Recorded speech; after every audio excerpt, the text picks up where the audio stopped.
Hello everyone, welcome to Wise Education and we are doing the life processes. Life processes हम लोग कर रहे थे और इसके अंदर मैंने कुछ वीडियो ऑलरेडी मेंशन की हुई है, कुछ पार्ट्स मैंने इसके बनाए थे जिसके अंदर हमने देख लिया था कि सबसे पहले इसमें लाइफ क्या होती है, उसके प्रोसेसेस क्या हैं, फोटोसिंथेसिस के बारे में हमने डिस्कस किया था। इसके अलावा हम लोग जो टॉपिक कर रहे थे that was the nutrition.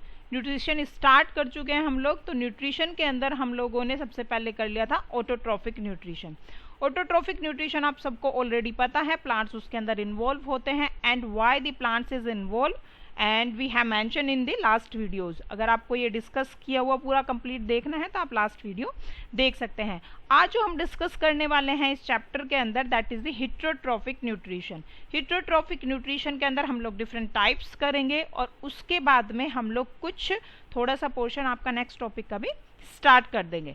Now let's start the heterotrophic nutrition. Heterotrophic nutrition क्या होता है? It just opposite the autotrophic nutrition. Autotrophic के जस्ट अपोजिट होता है। अपोजिट कैसे? कि इसके अंदर क्या होता है कि जो प्लांट्स या जो एनिमल्स होते हैं वो अपना फूड खुद से नहीं बनाते बल्कि किसी और अदर एनिमल्स या फिर प्लांट से लेते हैं। अगर फूड का जो न्यूट्रिशन है या जो फूड है अगर वो दूसरे से ले रहे हैं, वो चाहे कोई प्लांट भी हो सकता है या फिर कोई एनिमल हो सकता है, उसको हम लोग बोलते हैं heterotrophic nutrition. In this type of nutrition an organism is unable to synthesise its own food. अपना फूड खुद से नहीं बना सकते। Mainly it is divided into the three parts में वो डिवाइड होते हैं। First is the holozoic nutrition, second is saprophytic nutrition and the last one is the parasitic nutrition. Mainly इसी के अंदर डिवाइड करते हैं और होलोजोइक के अंदर हम जब पढ़ते हैं तो उसके अंदर हम लोग हर्बीवोरस, कार्निवोरस, ओमनिवोरस ये भी इन्वॉल्व कर देते हैं। तो हम सबसे पहले जो डिस्कस करेंगे वो करेंगे हम लोग सैप्रोफिटिक न्यूट्रिशन, क्योंकि जो होलोजोइक न्यूट्रिशन है वो हमें डिटेल में डिस्कस करना है। अमीबा के अंदर करेंगे प्लस ह्यूमन बीइंग के अंदर, तो वो कुछ इलेबोरेट करेंगे हम उसके अंदर न्यूट्रिशन के अंदर। डाइजेस्टिव सिस्टम कंप्लीट होगा तो इसको हम लास्ट में डिस्कस करेंगे। तो सबसे पहले we will start the saprophytic nutrition. Saprophytic nutrition actually क्या होता है? जो ऑर्गेनिज्म होते हैं वो किस पर डिपेंड करते हैं फूड के लिए? Dead and decaying organic matter, यानी जो सड़ी गली चीजें होती हैं उस पर जो है न्यूट्रिशन जो डिपेंड करता है उसको बोला जाता है सैप्रोट्रॉफिक या saprophytic nutrition. This mode of nutrition is called the saprophytic nutrition. You already know about it. The food is partially digested. इसके अंदर क्या होता है कि फूड को पार्शियली डाइजेस्ट किया जाता है कंप्लीटली बाहर की तरफ, यानी कि इसके अंदर जो डाइजेशन होता है वो एक्चुअली क्या होता है? एक्स्ट्रा सेल्यूलर डाइजेशन होता है, जैसे कि फंगस करते हैं और उसके बाद इस फॉर्म में उसको कन्वर्ट करते हैं जिससे उनकी बॉडी इजीली एब्जॉर्ब कर ले। वो कुछ एसिड, कुछ केमिकल्स रिलीज करते हैं फूड कंपोनेंट पर और वो उन्हें ऐसे पार्टिकल्स में माइन्यूटली कन्वर्ट कर देता है जिससे इजीली उनकी बॉडी क्या कर ले? न्यूट्रिशन को एब्जॉर्ब कर ले। मोस्टली जो फंगस होते हैं वो कैसे होते हैं? सैप्रोफिटिक होते हैं। ऐसा नहीं है सभी फंगस सैप्रोफिटिक होंगे बट मोस्ट प्रोबेबली। और इसके अलावा जो फंगस होते हैं वो पैरासाइट भी होते हैं। तो हम लोग पैरासिटिक न्यूट्रिशन के अंदर भी कुछ को हम इन्वॉल्व कर सकते हैं। तो जो फंगस होते हैं वो एक्चुअली में कैसे अपना फूड लेते हैं? अगर हम देखें, जैसे कि आपने ब्रेड पर देखा होगा, सबसे नॉर्मल एग्जाम्पल जो हम लोग देखते हैं, तो यहाँ पर आपको दिखाई दे रहे हैं ये ब्लैक से स्पॉट्स। ये जो ब्लैक स्पॉट्स है ये एक्चुअली में क्या है? ये फंगस ही है। तो ये फंगस क्या करते हैं? इनके अंदर कुछ स्ट्रक्चर होती है दैट इज द माइसीलियम। अगर हम इनकी स्ट्रक्चर की बात करें तो कुछ इस तरह के इनके जो इंटरनल स्ट्रक्चर होती है उसके अंदर थ्रेड लाइक स्ट्रक्चर होती है जिसको बोला जाता है माइसीलियम। वो इसके अंदर एंटर कर जाते हैं, जैसे कि रूट होती है ना प्लांट के अंदर, सेम वही स्ट्रक्चर इसके अंदर इन्वॉल्व रहती है। उसी तरह से ये इजीली उससे क्या होता है? फूड एब्जॉर्ब कर लेते हैं। अगर ये देखा जाए कि इसके अंदर जो प्रोडक्शन होता है वो कैसे होता है, इसके अंदर बहुत सारे स्पोर्स बन जाते हैं, छोटे छोटे स्पोर्स हैं, और जैसे ही फेवरेबल कंडीशन होती है, मतलब मॉइस्चर वगैरह अच्छे से प्रेजेंट है, टेम्परेचर सही है, तो अकॉर्डिंगली ये इस तरह से स्ट्रक्चर बहुत सारी उसके अंदर बना देते हैं जो हमें दिखाई देती है। मतलब इसके Haifa, you can say the Haifa क्या करते हैं? राइजोड लाइक स्ट्रक्चर प्रोड्यूस करते हैं और उसके बाद ये स्टोलन होता है, ये स्पोरेंजियोफोर, जिससे कि बहुत सारे फिर स्पोरेंजियम बनते हैं। स्पोरेंजियम से क्या बनेंगे? फिर स्पोर्स का फाइनली क्या होगा? प्रोडक्शन होगा और ये स्पोर्स जाकर के फिर से किसी अदर ब्रेड पर या फिर अदर कंपोनेंट पर जिससे उन्हें फूड लेना है वहां पर जाकर के अपनी ग्रोथ स्टार्ट कर देते हैं। ये इसका एक तरह से लाइफ साइकिल होता है। नेक्स्ट जो है that is the parasitic nutrition. Parasitic nutrition में क्या होता है, जो प्लांट्स होते हैं वो क्या करते हैं कि जो फूड है वो कैसे लेते हैं, वो अदर प्लांट से लेते हैं। और दूसरा सेकंड थिंग जो इसके अंदर मोस्ट इंपॉर्टेंट चीज है जो आपको माइंड में रखनी है, तो पैरासिटिज्म के अंदर क्या होता है कि जो ऑर्गेनिज्म अपना फूड ले रहा है उसको तो बेनिफिट है, लेकिन अदर ऑर्गेनिज्म जिस बॉडी के अंदर वो रह रहा है या जिस बॉडी पर वो रह रहा है उस ऑर्गेनिज्म के अंदर वो क्या करता है, डिजीज कोज भी कर सकता है, इसलिए उसको क्या बोला जाता है। और हाँ, जो जिस बॉडी पर ऑर्गेनिज्म प्रेजेंट रहता है उसको बोलते हैं होस्ट बॉडी। क्या बोलते हैं उसको, होस्ट बॉडी। क्लियर। तो होस्ट ऑर्गेनिज्म के अंदर वो प्रेजेंट रहेगा, उसको क्या करेगा, वो हार्म क्रिएट कर सकता है, इसलिए इस टाइप के न्यूट्रिशन को क्या बोलते हैं हम लोग, पैरासिटिक मोड ऑफ न्यूट्रिशन या पैरासिटिक न्यूट्रिशन। इसके अंदर जो अभी मैंने बोला कि ऑर्गेनिज्म क्या होगा, या तो बॉडी पर होगा या फिर बॉडी के अंदर होगा। अगर वो बॉडी के ऊपर होता है यानी कि बॉडी पर रह करके आउटर साइड में प्रेजेंट है लेकिन न्यूट्रिशन ले रहा है दूसरी बॉडी से, तो उसको हम लोग बोलते हैं एक्टोपैरासाइट। क्या बोलते हैं उसको, एक्टोपैरासाइट। लेकिन अगर वो बॉडी के अंदर प्रेजेंट है यानी कि होस्ट की बॉडी के अंदर से न्यूट्रिशन ले रहा है, न्यूट्रिएंट्स ले रहा है, तो उसको हम लोग बोलते हैं एंडोपैरासाइट।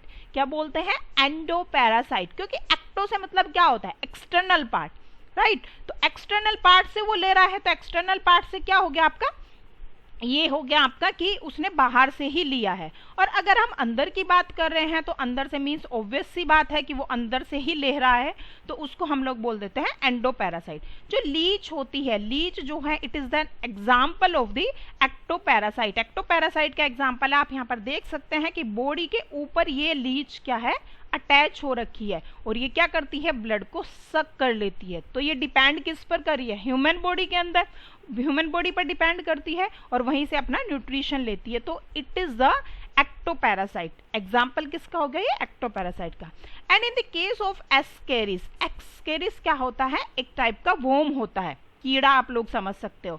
तो वो क्या होता है, वो होता है एंडोपैरासाइट, मतलब ह्यूमन की बॉडी के अंदर प्रेजेंट रहता है इंटेस्टाइन वाले पोर्शन में और उससे काफी पेन भी होता है। तो इस तरह की स्ट्रक्चर उसकी प्रेजेंट रहती है जो कि बॉडी के अंदर है और वहीं से वो न्यूट्रिशन ले रहा है, तो उसको हमने एक टर्म दी है that is endoparasite. I hope आपको ये दोनों टर्म क्लियर हो गई होंगी। एक्टोपैरासाइट यानी कि एक्सटर्नल बॉडी पर प्रेजेंट रहे लेकिन फूड किससे लेगा, अदर ऑर्गेनिज्म से। सेकंड जो है जो बॉडी के अंदर प्रेजेंट हो और फूड किससे ले रहा है, डायरेक्टली बॉडी के न्यूट्रिएंट्स को वो एब्जॉर्ब कर रहा है। अगर हम केस, ये तो हुई एनिमल्स की बात, अगर हम प्लांट्स के बारे में कोई एग्जांपल देखें तो कसकट्टा is the most important example. और कई बार ये कॉम्पिटिटिव एग्जाम में पूछा भी गया है कि पैरासिटिक प्लांट कौन सा होता है। कसकट्टा जिसको अमरबेल बोला जाता है।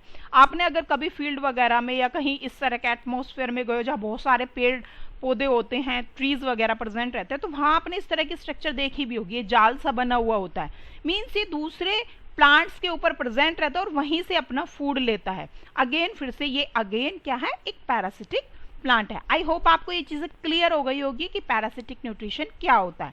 पैरासिटिक न्यूट्रिशन के अंदर दो ऑर्गेनिज्म होते हैं। वन ऑर्गेनिज्म जो फूड लेता है वो क्या होता है, वो डिजीज कोज कर सकता है, उसको हम बोलते हैं पैरासाइट। और जिस पर रहता है यानी कि जिसकी बॉडी पर वो डिपेंड करता है उसको हम लोग बोलते हैं होस्ट बॉडी, जिससे कि वो न्यूट्रिशन लेगा। और एग्जाम्पल आपके हो गए हैं लीच, एस्कैरिस या कोई अदर वॉर्म्स भी आप लिख सकते हो, जैसे कि प्लेटीहेल्मिन्थीज का होता है, टीनिया सोलियम, कसकटा हो गया आपका प्लांट्स के अंदर इन्वॉल्व करे तो। और जो आपके पैरासाइट है वो टू टाइप्स के हो गए, एक्टो एंड एंडो, जो कि हम ऑलरेडी डिस्कस कर चुके हैं। So next is the nutrition in the amoeba. Amoeba के अंदर अगर हम न्यूट्रिशन की बात करें तो उसके अंदर जो एग्जाम्पल है जो मैंने फर्स्ट आपको बोला था कि हम बाद में डिस्कस करेंगे, that is the holozoic mode of nutrition. And why it is called the holozoic mode of nutrition? Because it engulf the food particles. Food particle को ऐसे ही क्या करते हैं, वो एनगल्फ करते हैं, बॉडी के अंदर ले लेते हैं। हम लोग भी होलोजोइक होते हैं क्योंकि हम क्या करते हैं, फूड को कंप्लीटली अपने माउथ के अंदर रखते हैं और उसके बाद उसका डाइजेशन होता है।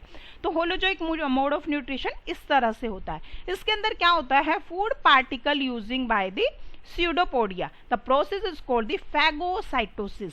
फैगोसाइटोसिस से मतलब होता है कोई भी सॉलिड पोर्शन या कोई भी सॉलिड कंपोनेंट अगर हम बॉडी में ले रहे हैं या खा रहे हैं तो उसको हम लोग बोलते हैं फैगोसाइटोसिस। इसके साथ साथ एक और टर्म होती है पिनोसाइटोसिस। पिनोसाइटोसिस में क्या होता है, अगर बॉडी कोई लिक्विड मटेरियल अपनी बॉडी के अंदर एनगल्फ कर रही है तो उसको बोला जाता है पिनोसाइटोसिस। यू कैन से कि जैसे सॉलिड में हम लोगों ने खाना खा लिया और पिनोसाइटोसिस जैसे कि हमने पानी पी लिया। ठीक है, तो ये दो टर्म होती है सेल के रेफरेंस में। The engulf food gate enclosed in a food vacuole, उसके बाद फूड वैक्यूल से वो अटैच हो जाता है। As the food vacuole passes through the cytoplasm, जैसे ही वो साइटोप्लाज्म के थ्रू पासिस होती है वहां पर होते हैं आपके ये स्टेप्स। अच्छा, नॉर्मली अगर हम डाइजेशन की बात करते हैं तो there are the 5 steps. 5 steps उसके अंदर होते हैं। अब ये कौन कौन से होते हैं हम एक फिगर से उसको अच्छे से समझ सकते हैं। फर्स्ट होता है हमारा इंजेशन, जैसे कि हमारी बॉडी के अंदर है, हमने फूड लिया और अपनी माउथ वाले पार्ट में रख दिया, दैट इज द इंजेशन। अगर जो सेकंड पार्ट है वो होता है digestion. Digestion is the normally the conversion of the higher or more complex compound into the simple form। अगर हम बहुत ज़्यादा complicated form को simple form में convert कर दे, simple molecules में convert कर दे, that is the actually digestion। and the third is the absorption। अब हमने क्या किया, हम क्यों कर रहे हैं, हम लोग फूड क्यों लेते हैं, क्या ज़रूरत है, हमारी बॉडी को न्यूट्रिएंट्स मिलने चाहिए ना। ये जो एब्जॉर्प्शन टॉपिक होता है या जो एब्जॉर्प्शन है उसके अंदर यही होता है कि जो न्यूट्रिएंट्स हमने जो स्मॉल पार्टिकल्स के अंदर मॉलिक्यूल्स के अंदर कन्वर्ट किए हैं उनको हम इजीली एब्जॉर्ब कर ले, यानी बॉडी के अंदर ले लें उसको कंप्लीटली, उसको बोलते हैं absorption. Next is the assimilation. Assimilation से मीन्स होता है अब हमने प्लांट के जो है प्रोडक्ट लिए, क्या जो प्लांट के अंदर नीड थी वही हमारे अंदर नीड होगी, नो। बट अगर हम प्रोटीन ले रहे हैं तो प्रोटीन के हमने कंपोनेंट किसके अंदर ब्रेक डाउन किए, एमिनो एसिड्स के अंदर। तो प्रोटीन का फॉर्मेशन तो एमिनो एसिड से होगा, लेकिन हमारी प्रोटीन की जो रिक्वायरमेंट है that is different from the plants, plant से डिफरेंट होगी। तो हमें अपनी बॉडी के अकॉर्डिंग जो प्रोटीन फॉर्मेशन करना है, मतलब अपनी बॉडी के हिसाब से जो चीज़ें हम एब्जॉर्ब करके फिर न्यू बना रहे हैं, that is the assimilation. I hope आपको ये क्लियर हुआ होगा। यानी अपनी बॉडी के अकॉर्डिंग हमें किसी चीज़ का फॉर्मेशन करना है, बट किससे करना है, जो न्यूट्रिएंट्स हमने यहाँ से लिए थे डाइजेशन और एब्जॉर्प्शन के बाद, और उसके बाद जो चीज़ें हमने यूज़ की इट्स ओके, और बाकी जो बची है उसको बाहर निकालना है बॉडी से, यानी कि undigested food material, that is the egestion, यानी बॉडी से बाहर फेंक दो, एग्जिट कर दो उसको। ई वर्ड से आप लोग याद रखोगे, एग्जिट करना, बाहर निकालना ई से, और इंजेशन यानी अंदर लेना, इंजेशन यानी अंदर लेना, इजेशन यानी बाहर निकालना। क्लियर, आई होप आपको ये चीज क्लियर हो गई होगी। अब हम लोग देख लेते हैं 1 by 1 स्टेप इसके अंदर क्या हो रहा है। This is the structure of amoeba. एक टिपिकल स्ट्रक्चर जो अमीबा की होती है वो आप कोई भी फिगर बना सकते हैं, ऐसा जरूरी नहीं है, क्योंकि अमीबा की कोई पर्टिकुलर शेप नहीं होती। इसके अंदर जो ये आउटग्रोथ बनी हुई होती है इसको हम लोग बोलते हैं स्यूडोपोडिया, और इनका फॉर्मेशन बार बार होता रहता है। तो यहाँ पर क्या हुआ, ये न्यूक्लियस है, फूड पार्टिकल, सपोज करो ये फूड पार्टिकल है, ये आया इसके पास, स्यूडोपोडिया ने क्या किया, इसको टच करने की कोशिश की, स्टार्टिंग में उसने टच किया और उसको एक तरह से जैसे कि हम लोग अपने हाथ से ग्रिप करते हैं ना, उसको पकड़ लिया। पकड़ने के बाद ये क्या हुआ, स्यूडोपोडिया की जो आउटग्रोथ थी वो और ज्यादा बढ़ गई, और उसके बाद ये यहाँ पर जो सेल वॉल थी इसकी, जो प्लाज्मा मेम्ब्रेन थी सॉरी, तो वो क्या हो गई, डिसॉल्व हो गई कंप्लीटली, और यहाँ पर एक बन गई है वैक्यूल जैसी स्ट्रक्चर, जिसको कि हम लोग बाद में बोलते हैं फूड वैक्यूल। यानी यहाँ पर क्या हो गया, अब ये जो फूड पार्टिकल है ये कंप्लीटली इसके अंदर प्रेजेंट है। यहाँ पर काफी सारे अब एंजाइम्स आएंगे, डाइजेशन क्रिएट करेंगे, जो चीजें न्यूट्रिशन की है, जो चीजें भी उसको लेनी है वो क्या करेंगे, उसको डाइजेस्ट कर देंगे। तो ये दो स्टेप्स अगर हम देखें तो फर्स्ट स्टेप आपका क्या है, इंजेशन, कैसे उसने अंदर लिया फूड को। उसके बाद जो सेकंड स्टेप है दैट इज द डाइजेशन, मतलब यहाँ पर एंजाइम्स वगैरह आए, उसने उसको एनगल्फ कर लिया अच्छे से, और एंजाइम्स ने आकर उसको ब्रेक डाउन करना शुरू कर दिया।